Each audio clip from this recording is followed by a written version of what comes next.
আপনি কি কখনো ভেবে দেখেছেন একই সমুদ্রে পানির রং ভিন্ন কেন? কখনো কোথাও সবুজ, কোথাও গাঢ় নীল, আবার কোথাও বাদামি বা ঘোলা দেখায়। এই রঙের পার্থক্য মোটেও কাকতালীয় নয়।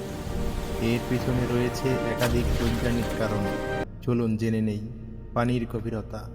সমুদ্রের পানির রং অনেকটাই নির্ভর করে তার গভীরতার উপর। গভীর পানি সাধারণত গাঢ় নীল দেখায়, আর অগভীর পানি হালকা নীল বা সবুজ রঙের হয়।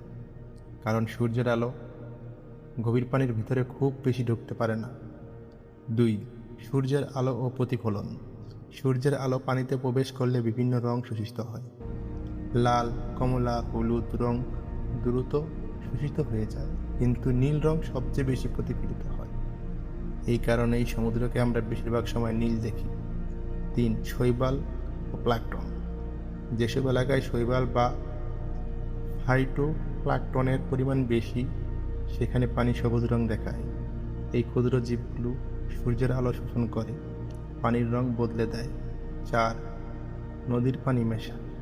নদী থেকে মাটি, কাদা ও পলি এসে সমুদ্রে মিশে যায়, তাই নদীর মোহনায় সমুদ্রের পানি অনেক সময় বাদামি বা ঘোলা দেখায়। ৫.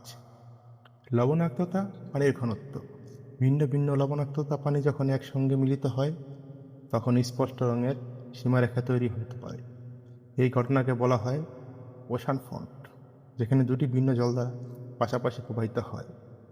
এছাড়াও কুদরতিভাবে উপরওয়ালার তরফ থেকে আল্লাহ তাআলা পানিকে সমুদ্রে এমনভাবে একটা জায়গায় সেট করে রেখেছে, যেখানে একই জায়গায় দুই সাইডে দুই রকম পানি।